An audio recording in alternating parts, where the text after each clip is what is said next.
For your listening enjoyment, Edmund O'Brien as Johnny Dollar. Your call to Blood River is ready, sir. One moment. Go ahead, please. Hello, Deputy Gray? Yeah, is this Mr. Dollar? Yeah, right. I've been assigned to the Colburn shooting. I got your telegram. What'll you be here? Well, I have to ask you a favor. I got a plane space to Parkinson, and I understand there's a bus to a place called Divide, but I can't find any transportation into Blood River. Well, there isn't any. I'll have to meet you in Parkinson. Oh, good. I'm due to arrive at 4 tomorrow afternoon. Say, what about Colburn? Did he make a statement? No, he hadn't come to yet. If you want one, you better show some speed. The doc says he may not last till tomorrow.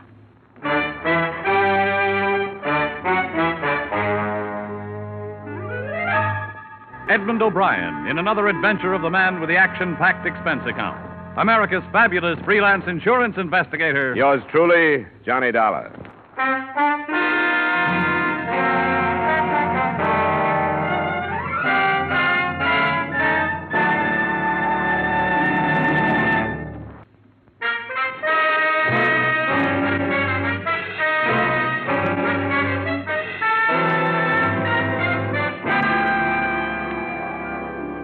Expense account submitted by Special Investigator Johnny Dollar to Tri-State Life and Casualty Company, Hartford, Connecticut. The following is an accounting of my expenditures during investigation of the Blood River matter.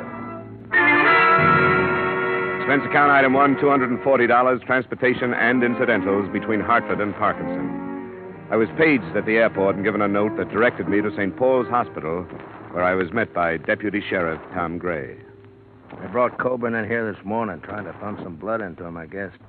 Nothing like a hospital out in Blood River. Any improvement? Yeah, I don't think so. Slugs from a 45, 4 of them. If it was me, I'd have left him where he was. Moving him 40 miles didn't do him no good. What did this insurance company send you out for? Just a routine check. When a policyholder gets shot up, they like to know why and by whom. How much insurance do you have? $50,000 worth. Oh, I didn't know that. Who's it go to? Frank Colburn, a son, and Mary Colburn, a daughter. Oh. Do you have any leads, Sheriff? Leads? Oh, I got what the hired girl said. What was that? I didn't hear about it. Oh, she was a witness. She was in the kitchen that night. A man knocked on the door, asked for some grub. Old Colburn walked in, started to shoo him away, and the man shot him down. Have you got him? No, not yet, but a posse's out hunting him. We'll find him. Come on, operating room's down this way.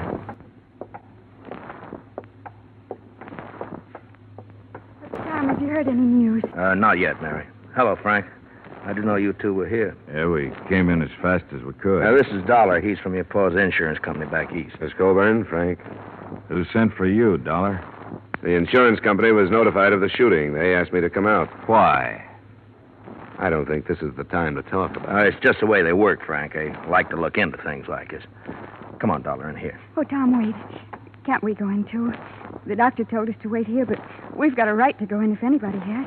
Well, I guess you have, Mary, but the doctor probably thought it'd be easier for you this way if something went wrong, you know. Well, it isn't. I want to be with him. I have a right to be. All right, Mary, if that's the way you want. You too, Frank? I don't see how it'll do anybody any good, but I'll come.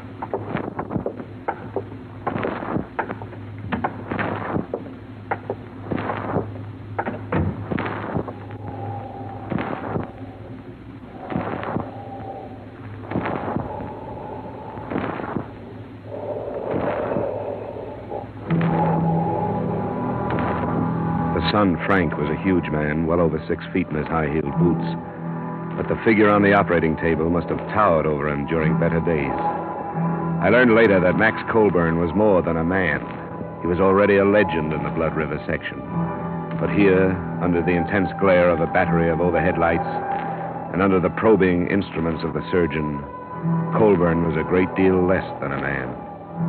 Through the concealing sheets, you could realize the disintegration of his body, and his massive head, skin now bloodless and drawn, had already taken on the aspects of a skull.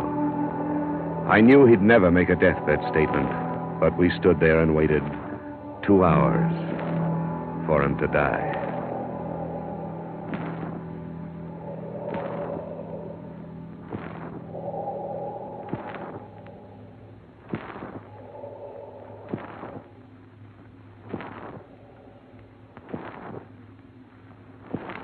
That's all, nurse. Jot down the time, please, and notify the coroner. Yes, sir. 6:15. now, Mary, don't do that. It won't do no good. Oh, Tom, what'll I do? What'll I do? You'll be all right, Mary. Frank, take her out of here, will you? Come on, Mary. There's nothing anybody can do now. If it had been me, Doc, I'd never brought him in. Old Bull might have made it in Blood River. I'm sorry, Gray. He had to be moved. No facilities at all out there. That's your business, I guess. It was point-blank range, Gray. Multiple punctures of the stomach, single puncture of the right lung. He had to be moved. How do you do? Johnny Dollar, Doctor. Oh, I'm sorry. Dr. Fulton. Mr. Dollar is representing the insurance company. How do you do? I'm sorry I couldn't save him, Dollar. Well, you did everything you could. Yeah. Who was it that shot him, do you know?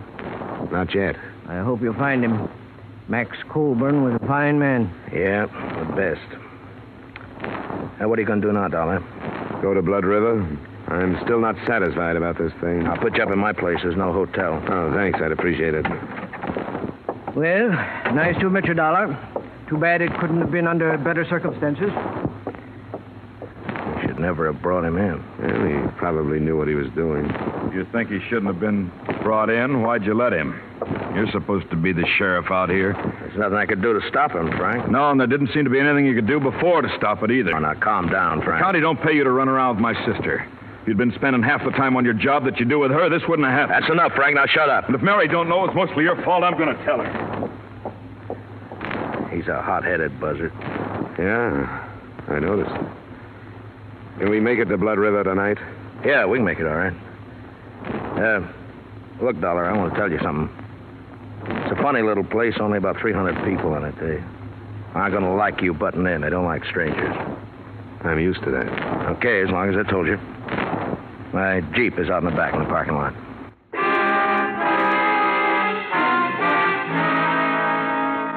It was only 40 miles to the village of Blood River. It took us until 9:30 to get there. But long before then, I had begun to feel the place. It was at the foot of a range of mountains that rose sheerly from a narrow, choked valley. And it was the mountains that gave the feeling of oppression. In the moonlight, they seemed to be leaning over the village, ready to destroy it at any moment. Gray had comfortable quarters in his cabin office. I slept fairly well. And the next morning, he drove me out to the village, to the Colburn Ranch.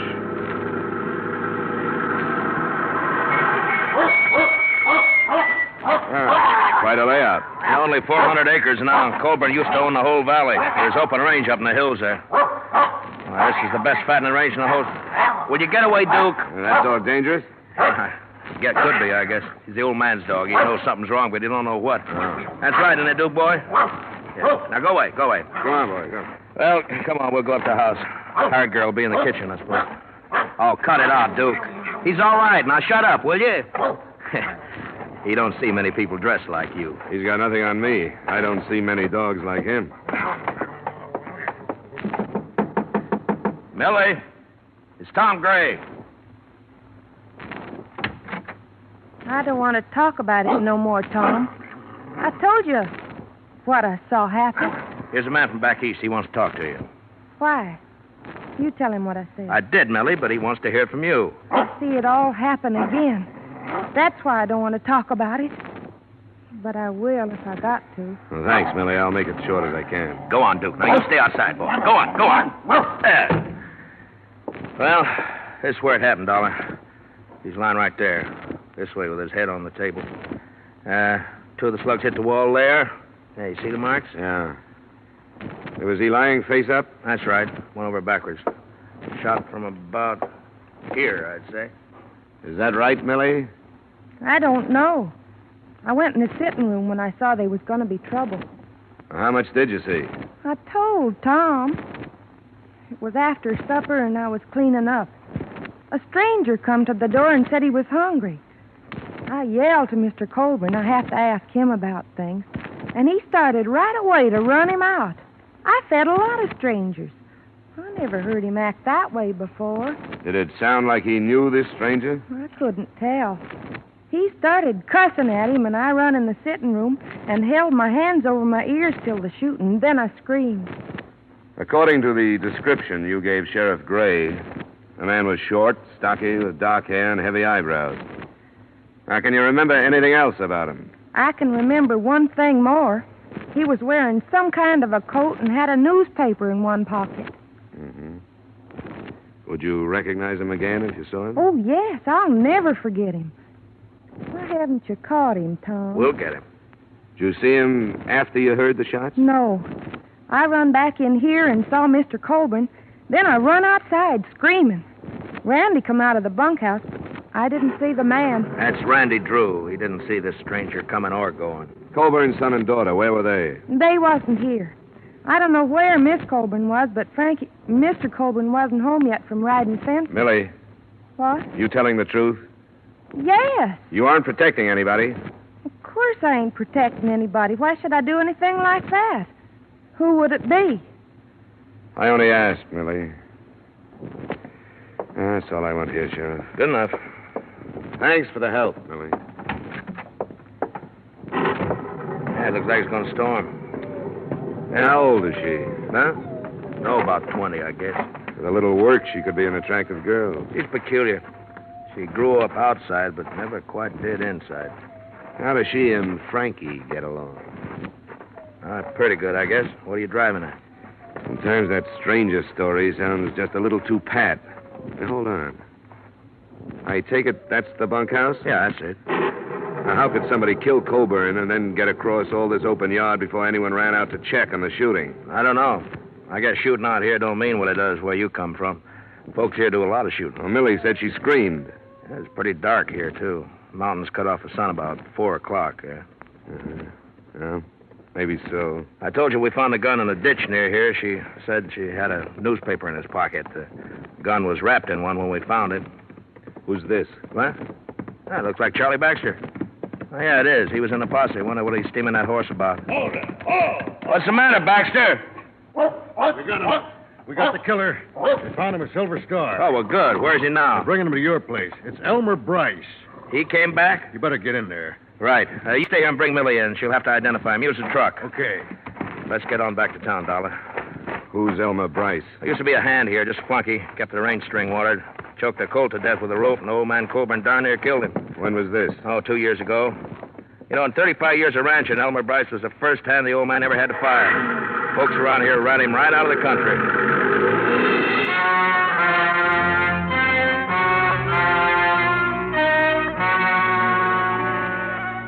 The thunderstorm swept in over the mountains and began to drench the valley during the trip back to the village.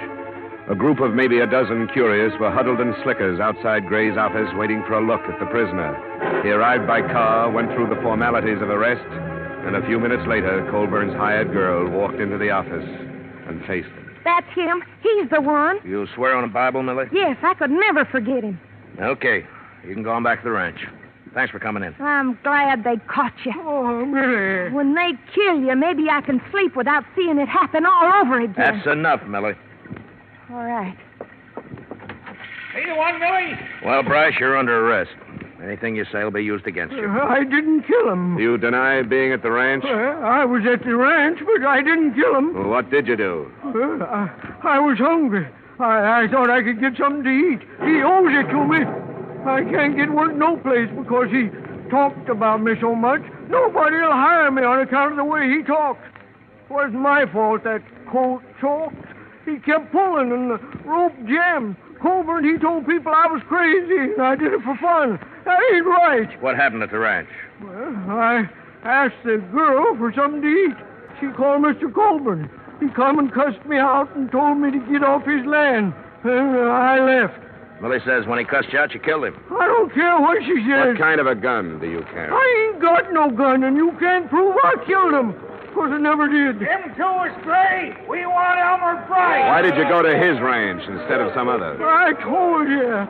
Because he owes me something for what he done to me. Why don't you tell the truth so we can get on with this, huh? I didn't kill him. You hated him. I hate a lot of people. Listen to them. Who is it? Baxter, let me come in. Just a minute. All right, come in. Gathered fast, Gray. Must be near to 100 out there now. They sent me in to say they wanted Bryce. Well, they can't have him. You know how they feel about old man Colburn. They want his killer for themselves. I didn't kill him. Nobody can prove I did. I think you've waited long enough, Sheriff. You better get this man into a car and get out of here. All right. Come on, Bryce. On your feet. I ought to give you to him. I don't care what Give me a hand, Dollar. Sure. The faster we move, the better. Open the door, Baxter, and start out. We'll be right behind you. All right, let's go. Move, Bryce. Come on, move. Come on.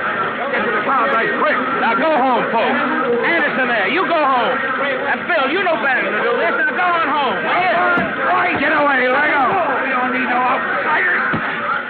Ben, take care of this outsider. I got the killer. Use your head. This won't do any good. This is Akers, you stranger. You ain't gonna stop it.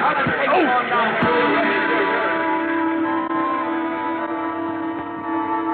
There was no stopping them.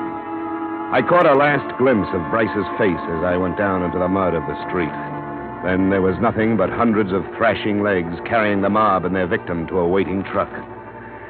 Blood River was in the process of living up to its name.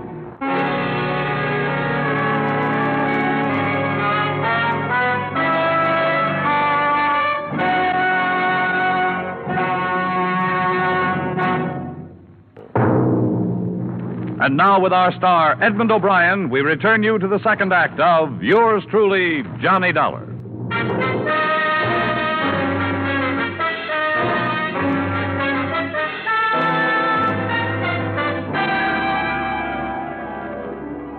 Deputy Sheriff Gray had fared worse than I. A boot heel had stunned him.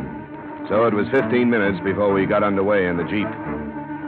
We found Elmer Bryce on the road to the Colburn Ranch, hanging from a bridge.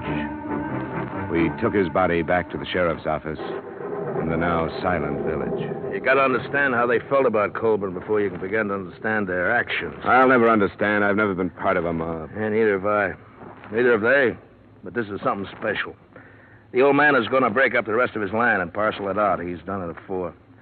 He was loyal to the Blood River folk, and it meant they could have the land of their own. They could never afford it except the way he sold it. You're in a bad spot, aren't you? What are you going to do about this lynching? I'd like to call back the last hour and a half. That's what I'd like to do about it.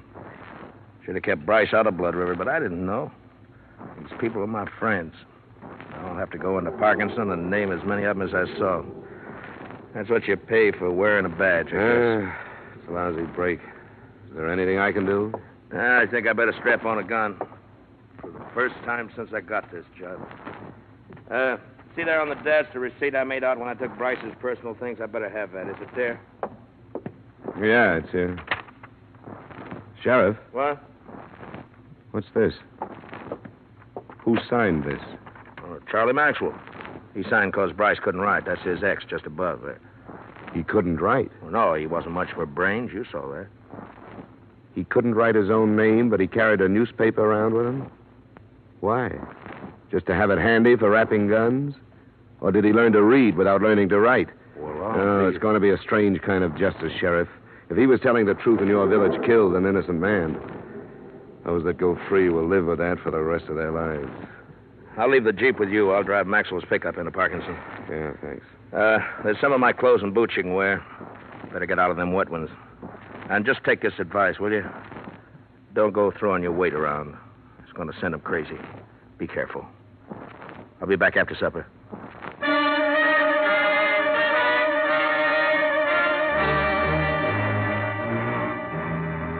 The single street was still silent and empty when I left the Colburn Ranch. The mountains were closing in again. There should have been lights in the windows of the houses, but instead they were dark. And I could feel the eyes of the people who stood inside them, watching me pass. Finally, almost at the edge of town, a knot of men stepped from a doorway and waved me to a stop. Where's Tom Gray? He went into Parkinson What for? to report the lynching. Lynching? Hear that, boys? He says somebody strung up the killer. I don't believe it. From what I hear, he hung himself. And good. Why are you trying this out on me? I'm not here to arrest you. I couldn't if I wanted to. What are you doing here? I'm still looking for Max Colburn's murderer. Bryce hung himself. He shouldn't have, because he wasn't guilty. Who says that? Sheriff Gray and I. There was nothing against him but your personal feelings and some circumstantial evidence. He's the one who done it. He even said so. Said what? That he went to the ranch first off. Why else would he do that? He was hungry. Now, come on, get out of my way. If you people think the rest of the story will help your peace of mind any, I'll try to get it for you. But Bryce was innocent. Think about that for the time being. Come on, move it, Ben. I'm coming through. Let him go, Ben. Come on, boys. He can't hurt us.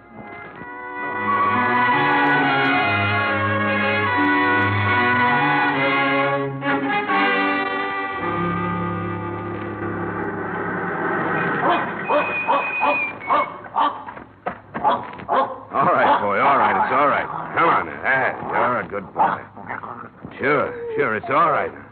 Yep, these clothes belong to a friend of yours.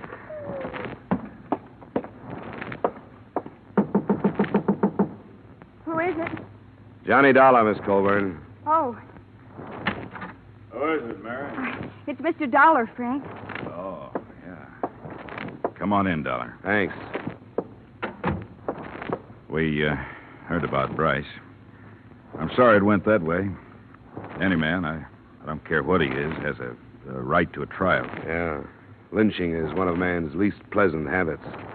This one especially, it looks like Bryce was innocent. No, he wasn't. Millie said he was the one. There could have been a lot of things wrong with her statement. She didn't see it happen, she only heard it. Somebody else could have taken advantage of Bryce's visit and done the shooting himself. I don't follow you. He did come out here, he admitted it, but I don't think he killed your father. He hated him. Mary, stop that. Sure, he hated him. Everybody knew it. With that and Millie's statement, who would bother to look any further than poor, dim-witted Elmer Bryce? Oh, Frank. Oh, Frank. Shut up, Mary. Go on in the other room. Wait a minute. What's the matter with her? She's upset. Frank, you killed him. Shut up. No. You'd like that to be true, wouldn't you? You said you would. You said you would, and you killed him. I'm going to the sheriff, Frank, and don't try to stop me. She's off her head. Like everybody else in this blasted hole. Yeah? Why should she have said that? Because I lost my temper one night. Told the old man he better blow his own brains out before I did it for him. Because he forgot how to think with them. When was that? A couple of weeks back. Maybe I was hot enough to mean it at the time, but I cooled off. I wouldn't kill my own pa. Well, there goes your sister, Frank. Sheriff Gray mentioned that he was going to sell the rest of his land. Was that the cause of the trouble? Yeah. He didn't care what happened to his kids. I told him with all the war talk, this was the time to hang on to it, restock the herds, and get ready to make some money. Ranch is yours now. That's right. Mine and Mary's. Where were you when your father was killed? I was riding fences up by Red Knoll. Do you have any way to prove that? Any witnesses? You don't run into anybody up that way. That's our land. Folks stay off it. What about it, Frank?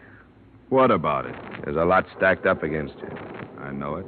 You can depend on my sister. You and anybody else who'd like to string me up for it. What about Millie? Was she in it with you? In it? Now, wait, don't get the wrong idea. I didn't kill my pa. There's a lot stacked up against you. Well, there are places to go. I don't like jails and courtrooms. I think I'll just fade until it blows over. That's not the way. You won't make it. You're going to stop me? I'm being paid to see this thing cleaned up. I'll have to try. Get out of my way, Dollar. You sit down until the sheriff gets you. Get away from the door. You're an outsider. It's none of your affair. Now get out of the way. I said get out of the way. What's this to you? Stay where you are. You can't make me.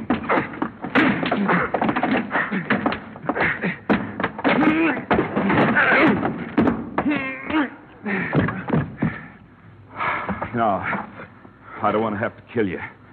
So don't get up. Frankie, What do you want, Millie? What are you doing with that gun? you've got to kill him, Frankie. Get out of here. You've got to. For me. Why? Because I lied. I lied to everybody. What about? About your pa. Elmer Bryce didn't kill him. Millie. Because I did. I killed him for you. You told me that night you wished he was dead. You remember that night? I remember, Millie. And I told you I'd do anything for you. Remember that? Anything. Yeah, I remember. I lied. Elmer Bryce came, but I stayed in the kitchen and heard everything he said. I knew he hated your pa, and after he ran away, I thought about it. You're crazy, Millie. I waited for a while, When I knew nobody saw that man leave, I yelled to your pa again. And when he come in, I shot him. And that night, I threw away the gun. What's the matter with you, Millie? You know what's the matter. Now, you can't run off and leave me. You've got to help me. I can't help you. You got to kill this man. I won't do it, Millie. Then you've got to take me away with you. I'm not going away now. I don't have to. I didn't have anything to do with it.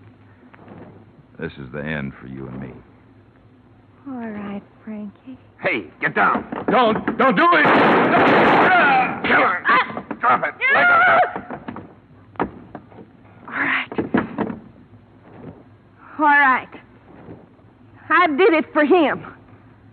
Now I don't care what happens to me.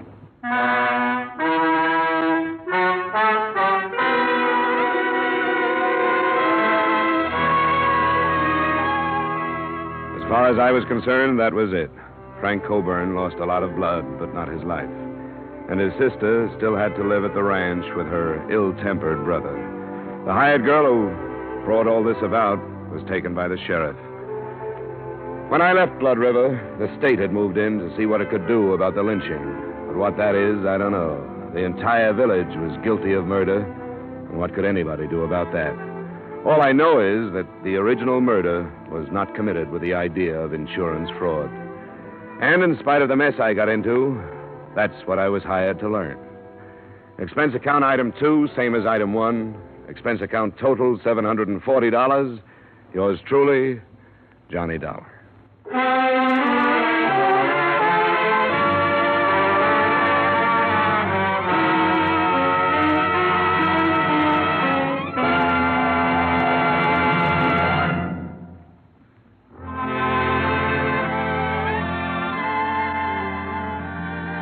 Edmund O'Brien in the title role, written by Gil Dowd with music composed and conducted by Leith Stevens. Featured in tonight's cast were Virginia Gregg, Bill Conrad, Junius Matthews, Sammy Hill, Clayton Post, Tyler McVeigh, Dave Light, and Howard Culver. Yours truly, Johnny Dollar, is produced and directed by Jaime Del Valle.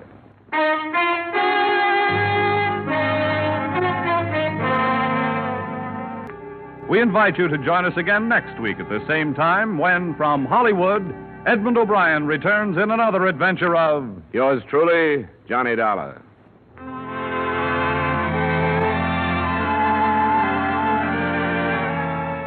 Bob Stevenson speaking. This is CBS, the Columbia Broadcasting System.